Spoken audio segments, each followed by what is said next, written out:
what I want to cover today.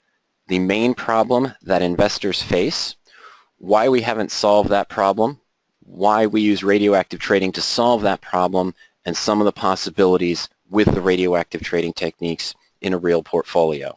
What is the main problem we face as investors? Well, it's obvious, isn't it? We don't know the future.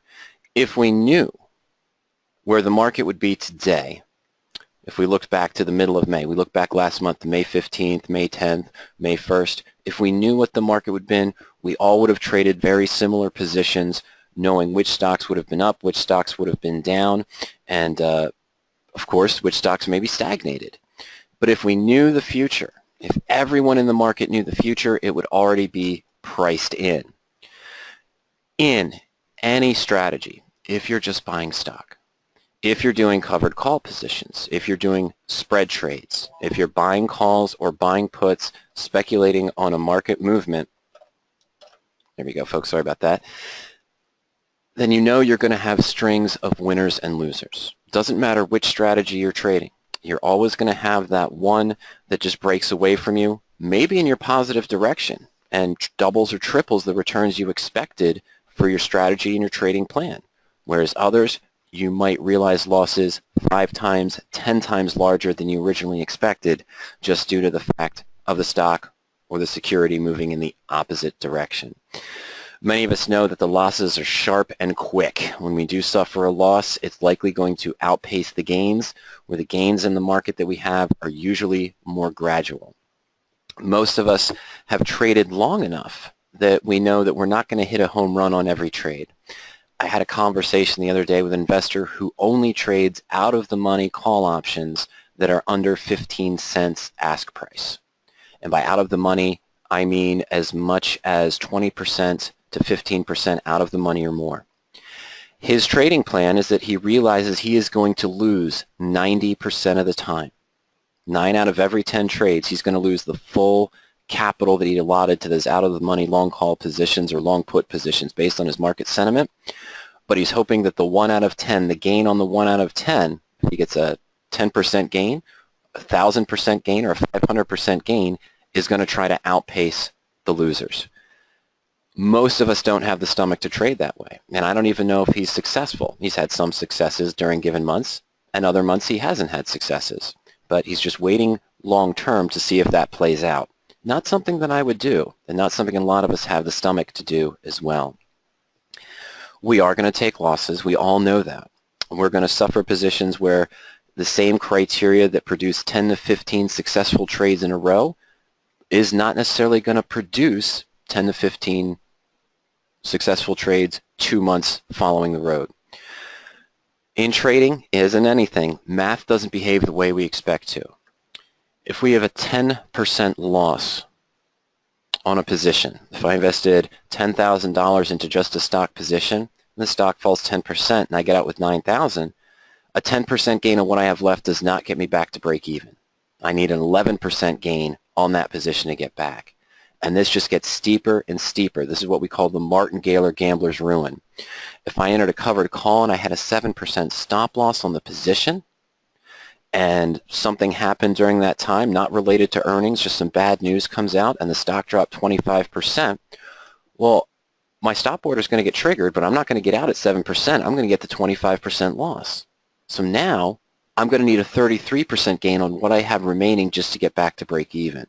And of course, if we suffer a 50% loss, say on a credit spread or a leverage long call position, we need to make 100% on what we have left in the position just to get back to break even. In simple math, if I put $10,000 into a stock, it collapsed 50%, sure, I might consider averaging down or doing something along those lines. But if I sold to close the stock and I've got $5,000 remaining, I need a $5,000 gain on my next investment of $5,000 to get back to break even. But the control is important.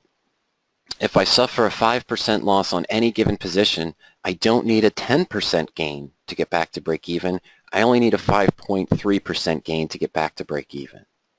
As we talked about, in those situations where you're using a stop order or a trailing stop, in the case of an unexpected event, the stop order does not protect you. A stop order is assumed insurance. Okay, so why hasn't the problem been solved yet?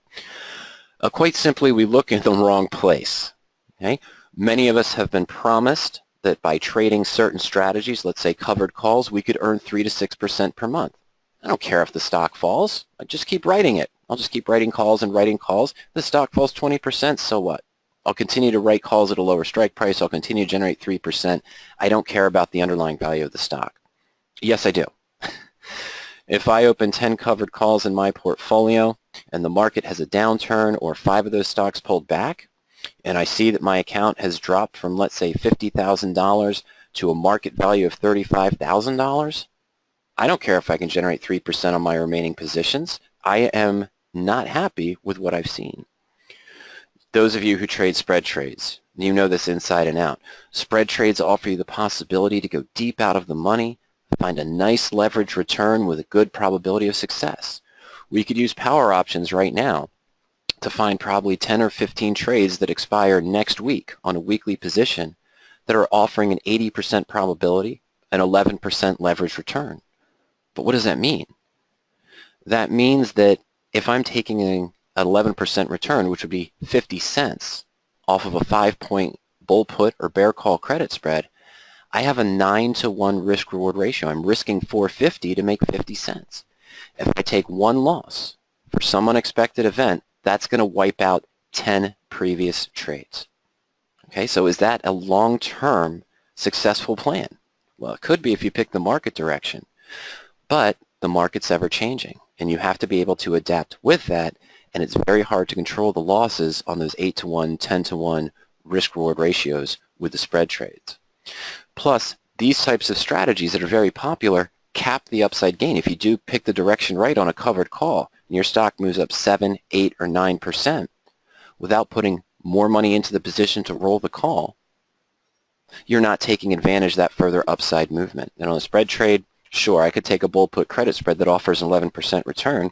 If the stock moves up 10%, I just make that 50 cents and that's it.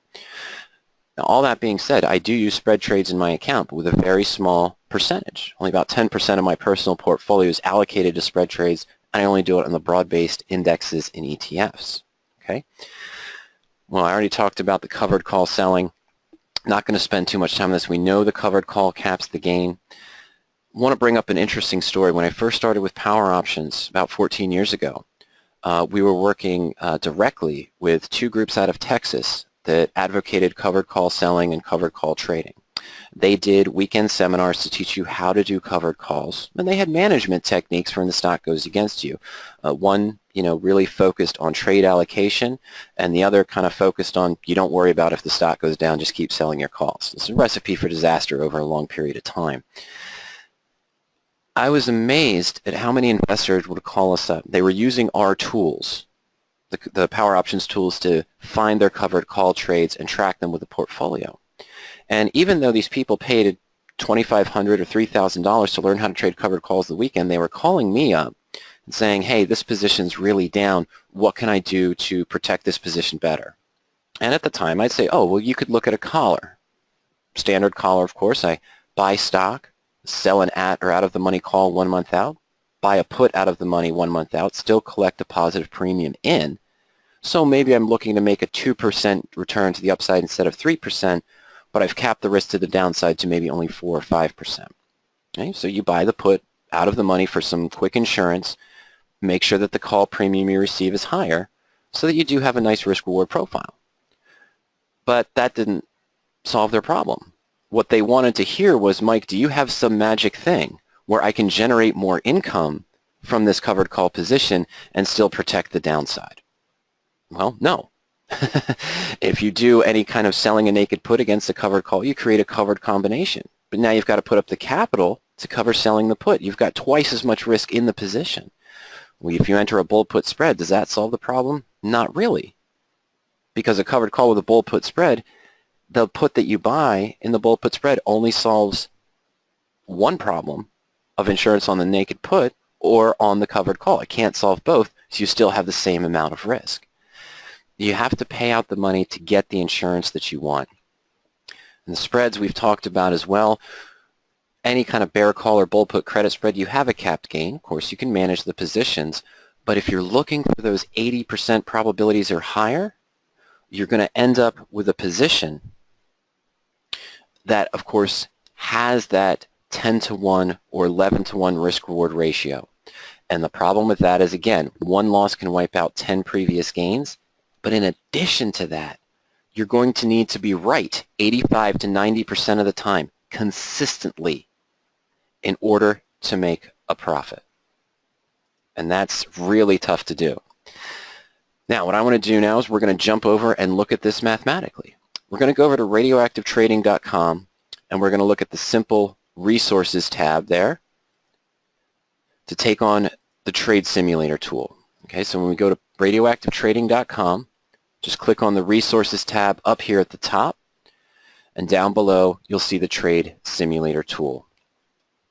Now let's talk about an average covered call position. Many of you might be trading covered calls. Let me do this first. I'm sorry, folks. I just have one poll to ask you today, and I just want to know what types of option strategies are you trading right now? Are you mainly looking at covered calls and naked puts? Are you doing vertical spreads, bear call credits, debit spreads, bull call debits? Are you buying calls and buying puts, speculating on market movement, maybe doing straddles and strangles? Are you doing calendar spreads? And if you answer other, I just put that in there, and you can answer more than one. But if you answer other, just send me a quick note in the question pod there to let me know what other strategies you're trading. Okay, folks, so we've got a lot of our answers coming in. I've got about 50% of you voted. I'm going to leave the poll open for another 10 or 15 seconds, so I do encourage you to vote. And again, William says he's doing married puts. Okay, that's fair. I was expecting that. That's one of the others there. I didn't put it in there specifically, but just wanted to see it. All right. So we've had the poll open for about a minute. I'm going to go ahead and close the poll so that we can move on here. I'm going to share the results with everybody. All right. Okay, so 38% of you, a little bit more than a third, are doing the covered calls and naked puts. 54% of you are doing the vertical spreads, credits and debits. 31% of you are buying calls, and even 15% of you are doing the calendar spreads. Okay, and then of course 15% said other. Some of you might be doing butterflies or iron condors, which sort of count in the credit spreads. William had mentioned he's doing married puts. John put in that he's doing collars as well. Okay, so let's talk about a long-term trading plan and long-term goals. What the trade simulator tool allows us to do is just simply put in what is our expected target for a return on a given strategy. What is our loss limit? Where are we going to put our losses on the position? What is our probability that we expect for winners versus losers? And of course, what kind of starting amount are we going to use as well? Now let's take a covered call strategy. And let's say that on average, I'm going to go to the high side actually right now, but on average, I'm expecting to make a 3% return for a 1 month out covered call trade.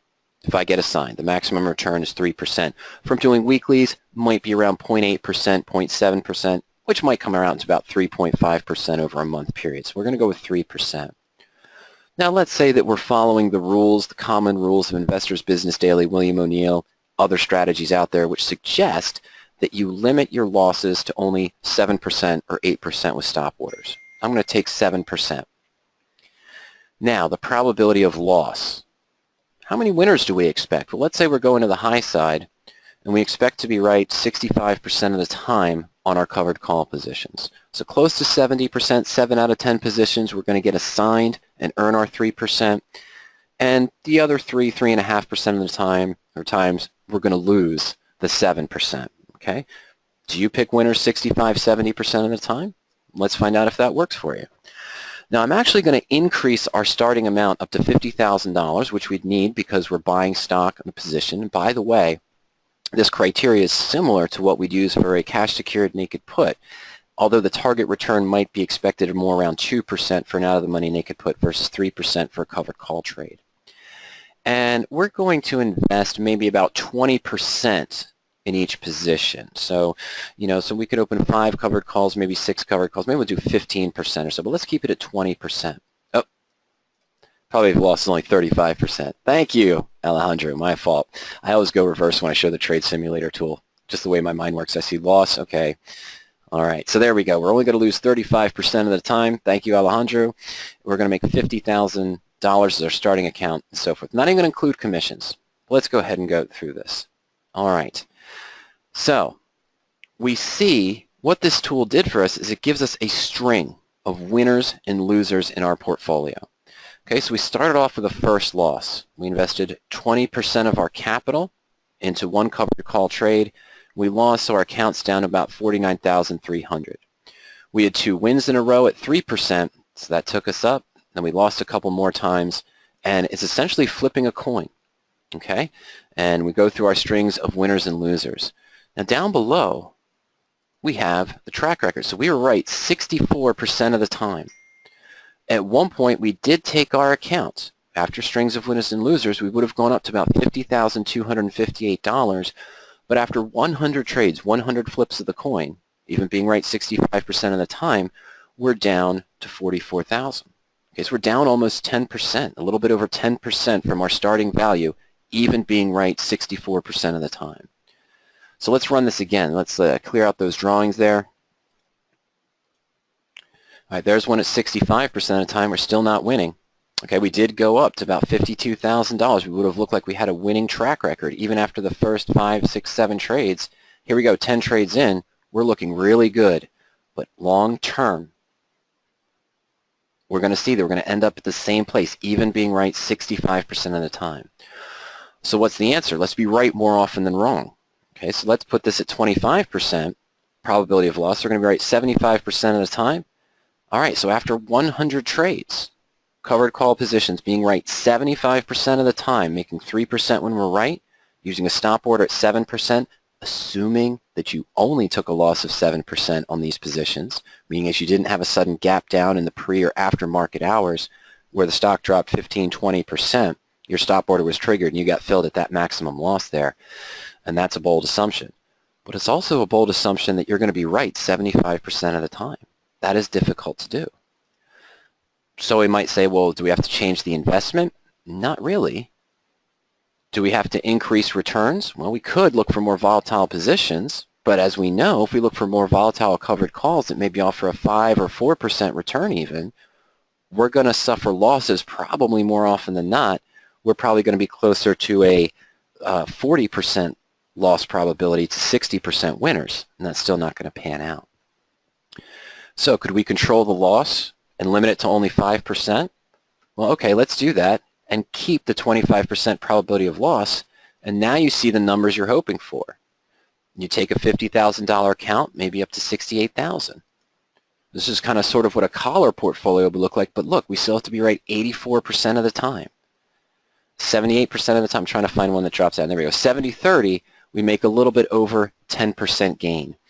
That's a lot less than the compounding promise of 3 to 6% per month and compounding that over time, isn't it? It's probably not the gains that you were expecting.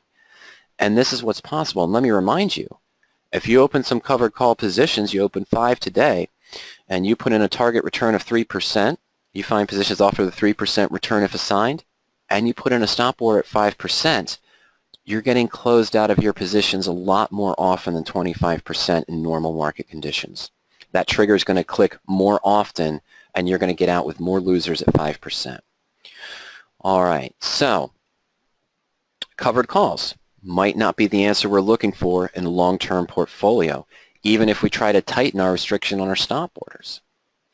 By the way, this sort of risk-reward ratio here of making 3% when you're right, or 2.5%, I'll say, and 5% when you're wrong, and I'm going to put in 40 here, okay? And let's see, I've got a little bit more. That's what I want to see. This is kind of what I look for with the 10% of my portfolio to also trade with standard collars, what I described earlier.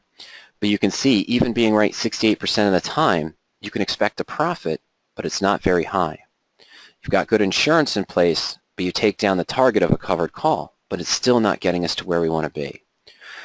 Let's talk about those of you, of course, the 54% more than half of you doing vertical spreads. I gave an example of a vertical spread. Maybe I'm looking at Amazon, or I'm looking at Netflix, and I'm looking at a bull put spread where I'm going to sell an out-of-the-money put and buy a lower strike put with the same expiration. It gives us a risk-reward profile similar to what I'm talking about with the standard collar. Let me just draw this here. So here's my short put, here's my long put, and the stock price is probably up here somewhere. Okay?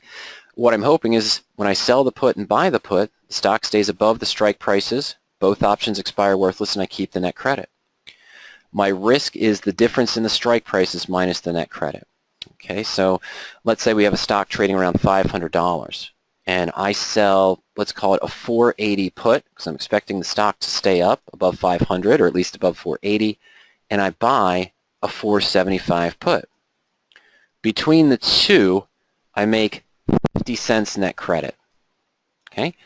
Now my risk is actually only going to be $4.50. My broker might only require me to put up $4.50 because that would be my true loss. If the stock falls below $4.75, I have to buy shares of stock at $4.80, sell them at $4.75. We take the $5 loss. The 50 cents stays with us, so I only lose $4.50 on a chance to make 50 cents. That gives us an 11.1% gain. Now we know that the stock could fall at any time. It could drop below and go down to somewhere between the two, to 479, 478. I never want to take the full loss on a credit spread if I can avoid it. But again, if the stock has a 25% decline in the pre or after market hours and drops below 475, I'm essentially at the maximum risk. So what does that mean? Well, let's take a standard credit spread portfolio, and we're going to look at 11.1% return on investment.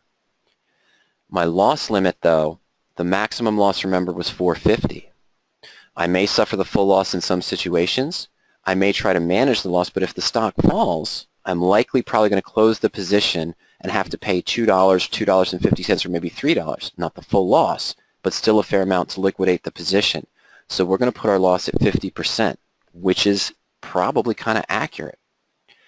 At the same time, let's just put we're going to keep this 20% here allocation in each credit spread we open on our $50,000 account.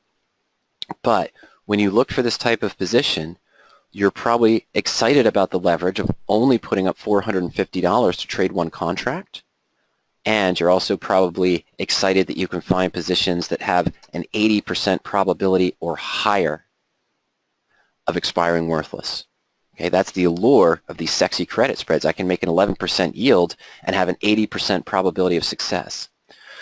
But even with limiting the losses to 50%, we're not taking the full loss in any position, but remember, that's only taking, I make the 50 cents, the stock falls, I close it for $3 or $2.75, so I have a $2.25 loss. That's half of the margin I would have expected to lose.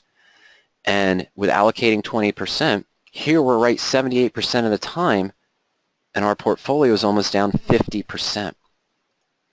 All right, so here we are at 81% even with this win-loss ratio, and we're still down. At one point, though, we had a huge gain. We could have taken our portfolio up to $72,000, but then we're going to end up potentially long-term at a loss, even being right 80% of the time. I'm going to find a winner here. There it is. 85% wins. I have to be right. When I look for those out-of-the-money credit spreads that offer that 80 or 85% probability, I do have to be right 85 to 90% of the time to make it pay for itself long-term. Okay?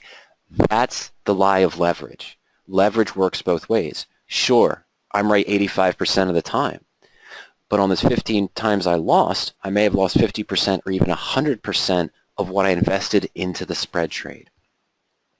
So, what is the answer? Well, our solution, the initial setup of the radioactive trade, is we're going to buy shares of stock. Okay, it is capital intensive, but we're going to buy shares of stock, and at the same time, we're going to buy a put option that keeps our risk within single-digit percents. The losses are limited, the gains are unlimited. Okay, it's commonly taught as buy stock, buy an out-of-the-money near-term put. So if I was looking at a $50 stock today, many investors and many gurus out there would tell you, oh, if you're going to use a protective put, you're going to buy the 45 put for the July expiration. You only want to pay $1 for the insurance. That doesn't put the risk-reward ratio in your favor. Buying an out-of-the-money put for a lower price gives you a lower cost basis, but the insurance doesn't kick in until, in this case, the stock drops 10%. The stock would need to drop down to 45 before that insurance starts helping me. It also doesn't put time value in our favor. The approach that we use is going to take advantage of what we call the 3 core principles, which apply to any position. We're going to review those in a moment. The basic rules of any trading, though. We never want to overtrade or overinvest. As options investors, we're manipulating time value. Whether you're selling premium, your true profit on that covered call position, the bear call credit spreads, is the time value and the time value decay. When those of you who are buying calls, 31% of you buying calls or buying puts, you're trying to limit the time value, but at the same time, you're trying to give yourself enough time for the stock to move in your desired direction. Okay, you need to use the time value in your strategy to your advantage. Focus is going to be on limiting risk first, not the return. We want to focus on limiting the risk first so that on any one position we can't lose more than, let's say, 4 to 8%. Initially, we want to leave the upside open. If we're right and the stock moves up as we're expecting, we are looking for bullish stocks, but there are ways to play this in the reverse. And there are also ways that we can adjust the married put position, the radioactive trade, if the stock moves against our expectations and drops in price after we open the position. We also avoid the lie of leverage, and that's key. We might talk about that a little bit later. We will talk about that in comparison a little bit later. Many of you who looked at that profit and loss chart of the married put said, oh, that's just the same thing as a long call. It's not, and we'll explain why in a little bit. The initial setup and all of the adjustments we use are going to put that 3 concepts in our favor. How? As I mentioned, we're going to purchase a stock in ETF. We're going to assume bullish. We are going to purchase a far out in time in the money put option. We're going to go at least 5 months out, and we're going to know no more than 20% in the money. Okay, we look to limit our risk to single digits. This factor here, this little one here, you say, okay, well, he already talked about why he wasn't buying a 1 month out put that's out of the money, but why go 5, 6 months out in time to buy a put option? Why pay that much? We're going to look at those numbers in a minute, but those of you that are trading long calls and long puts know that the time value factors in our favor when we buy further out in time. Those of you who's selling, the time value is in your favor when you're selling. We've already seen some of the problems that come with those popular selling strategies of covered calls and credit spreads. All right. A trade that I was already in, but a trade that came up and the default RPM report and the radioactive search for potential married put positions was Texas Instruments. Back on May 16th, we could have bought 100 shares of Texas Instruments at 58.05. Following the rules in the blueprint and radioactive trading techniques, I would have bought the far out in time January 2017 60 put. Is about 240 days out in time, about 8 months out, for $5.40. My total invested would have been $63.45 per share. My guaranteed exit is $60, so my maximum at risk, the most I could lose in the worst case scenario, is 3.45% or 5.4% as well. Okay. Ken just asked a quick question. What happens if a married put expires? Is there a commission? Number one, I try never to take the married put position all the way to expiration. We might talk about that a little bit on Tuesday. I'm going to manage the position or close it early. Is there a commission? Yes. If you did leave the position all the way open through expiration, if I did nothing. Here's the profit and loss chart of my married put position. The blue line shows us at expiration, at January expiration. So Ken, if I held this position all the way to January expiration and the stock was trading below my put strike price and I did nothing, my broker would exercise the put. My broker would exercise the put option. I would sell to close my shares at 60 and I would take the full loss that we just saw. Okay. Was there a commission? Yeah, my broker would consider that selling to close the stock. I'd pay a stock commission to close it. At least at Fidelity I do. Okay, and then there might be an extra price as well. It's not 2 commissions, it would be just 1 because you're essentially forcing someone to buy shares of stock, so it would count as a stock sell commission. That's what happens to me. All right, let me go back 1 slide. What are the common detractions of this position? Well, they're obvious and you've already probably thought of them and you've already probably asked them of yourself. Number 1, I'm adding too much cost to the initial stock price. Why would I add that extra $5.40 to a position trading at 58, so my break even is now 63.90, 63.45. Well, because we all know the cost of not having insurance. We showed that already with the covered call position. Not having the insurance in place, if I take that 25% loss because I had a 7% stop order and the stock gapped down 25% and I get filled at the worst possible price, I need the 33% gain on my next position to get back to break even. If you're on a covered call and you're estimating a 3% gain, that's 11 months of management, hoping the stock stays at the same price or moves up a little bit so you can get that 33% back. Am I taking away from potential gains? Well, the gains are going to be limited due to the cost of the put. Okay, well, aren't your gains limited also in a covered call position? If my stock moves up 8% on a covered call, I would only make 3% or I'd have to pay more to roll the position. On the put option, yes, I have two working legs. I have a stock that's moving up and a put that's moving down. But the way we structure the trade, we always have a positive delta. So as the stock's moving up, number one, the delta on the put is always dropping, so I'm getting more as the stock keeps moving up and up and up and up. But sure, if you entered a stock position, the stock moved up 10%, I entered a radioactive trade on the same stock and it went up 10%, I might only really make 6%, expect to make 60 to 70% of what the stock would do, where you'd have a 10% gain. Great. But if your stock dropped 10% in the first month and you didn't have a stop order and you closed it out for the 10% loss, my stock dropped 10% and I still had 5 months of time remaining, I could close that and I wouldn't be at the full loss. I'd probably be only a 3 or a 4% loss as well. And the other thought there is the stock cannot profit until the stock is above 63.90. That's not true either. Okay? When I open the married put position, let's go to the profit and loss chart now. Here's the risk-reward profile of this position. But here in the married put, the blue line is my profit and loss at expiration. As we just mentioned again, if I held the married put all the way to January expiration, chose to make no adjustments, and somehow chose not to receive the dividend on Texas Instruments, and the stock was trading below $60 per share, then I would receive the full loss and only then. If the stock gaps down 80% tomorrow for some unexpected event, well, I might be very close, of course, to that full loss as well. But that's okay, because I was in a stock that dropped 80%, and I only lost about 6%, 5.1%, or 6.1%, all right? The curved red line is showing me the profit and loss at the halfway point. In this case, it was September 30th. When I open the married put position, I am not down 5.1, 5.2%. Okay, I'm not down this 345 immediately or 5.4%. The minute I would have opened this married put on May 16th, I could have turned around and sold it, maybe got 58.02 for the stock, and maybe some slippage, got 535 for the put.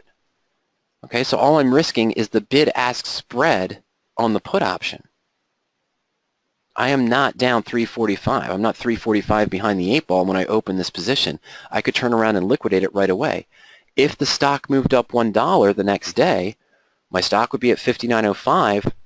My put would probably only be down to 490, 480. So I could close the position and take a 50 or 60 cent gain. Okay? That's the idea. That's not what I'm looking to do. I'm looking for bigger returns here, and that's why I've left my upside open, but I've controlled my risk. So if they even take that 5.5, that 5.4% loss on the position, I only need a 5.8 or a 6% gain to get back to break even. I'm putting the market odds in my favor. Right? Now, Asim asked, can I initiate the position with selling a put first? We're going to go through an example of that in a little bit. I'm going to be real quick here going through the 3 core principles. The common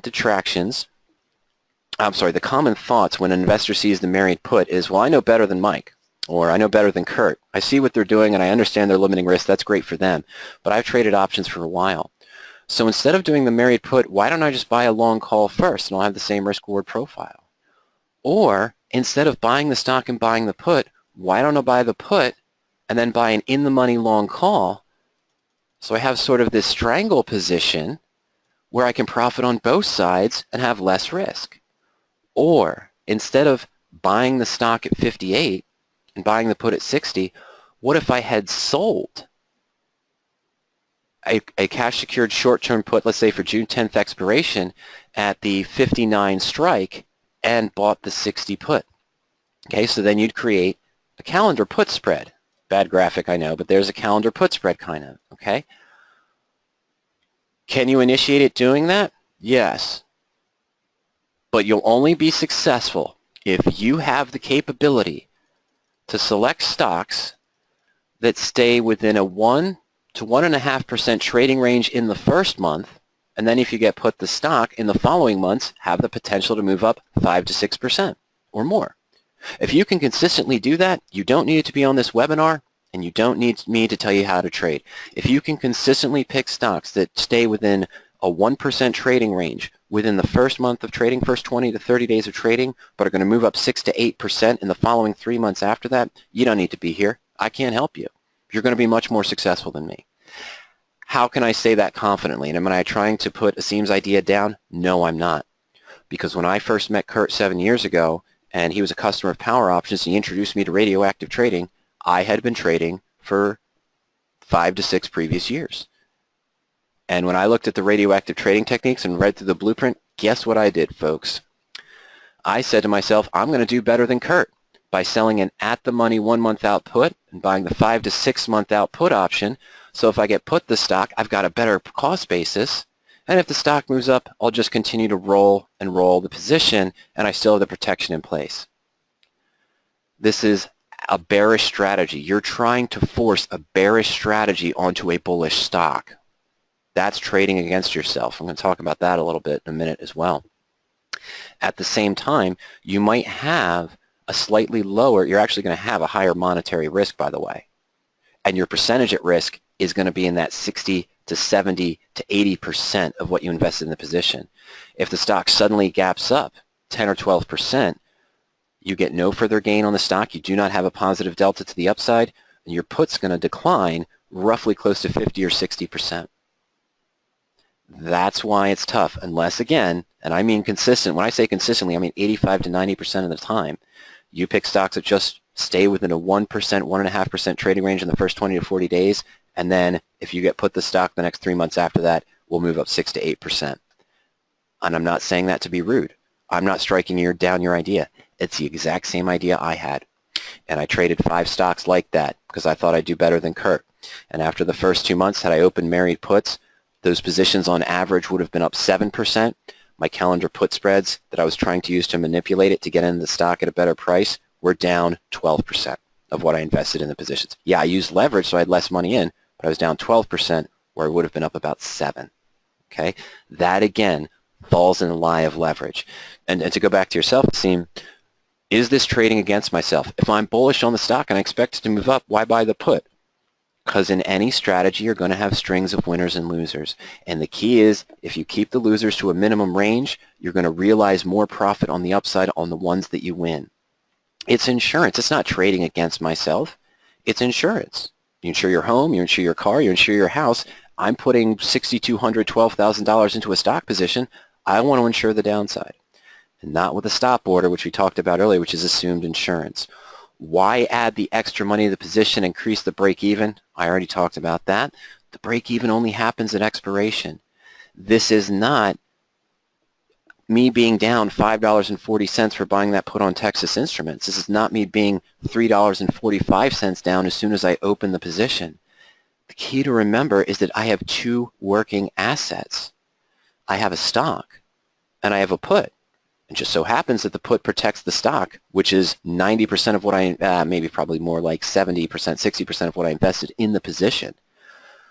But as the stock moves up, and we're going to show an example of this, and we might go a little bit past maybe to 115, I do apologize for that, but as the stock moves up, guess what?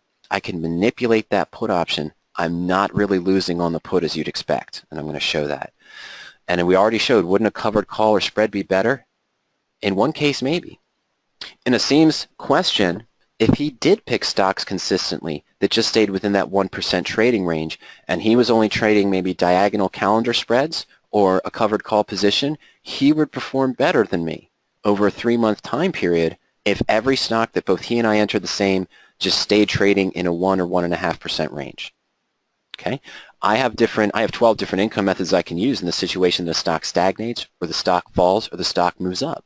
Okay, it's not just a one toolbox thing like a covered call, just roll the call or let it expire. Okay, but I am being honest here. If you find that 70 to 80 to 90% of the time you consistently pick stocks that don't move more than 1% in a 20 to 23 or 25, 30-day period, covered calls and cash secured naked puts, maybe even bull put spreads might work out well for you until you hit that one loss that's more than 20%. Okay, or on a spread trade you hit the one loss that's even 50%. That's going to wipe out everything you just made on those other positions. All right, so I already talked about this. Don't necessarily consider the put as a wasting asset as an insurance policy. Yes, it is going to decline as the stock moves up. But as options investors, the reason why we buy that put 5 months out in time is we have the ability to manipulate that in our favor, is what it is. All right. Now, is that the end of the story? No. We already talked about this when I opened that initial position. After the stock moves, I'm going to apply 12 different income methods. That's what the blueprint teaches, 12 different ways. Instead of just having a covered call where I know, oh, I have to roll the call if the stock moves up, or I can take assignment, or I roll the call down. Okay, we have more tools in our toolbox to manipulate the time value, lower our risk, and generate income if the stock stagnates, if it moves up in price, or if it moves down in price. Okay, and of course the Siegel model there, what are we looking to do? I open a married put. As I apply the income methods, I'm going to hope to shorten the risk level here. We're going to minimize the risk as we apply those income methods, and eventually we may cancel all the risk, which is called bulletproofing. So we have no risk on the position and still upside going forward.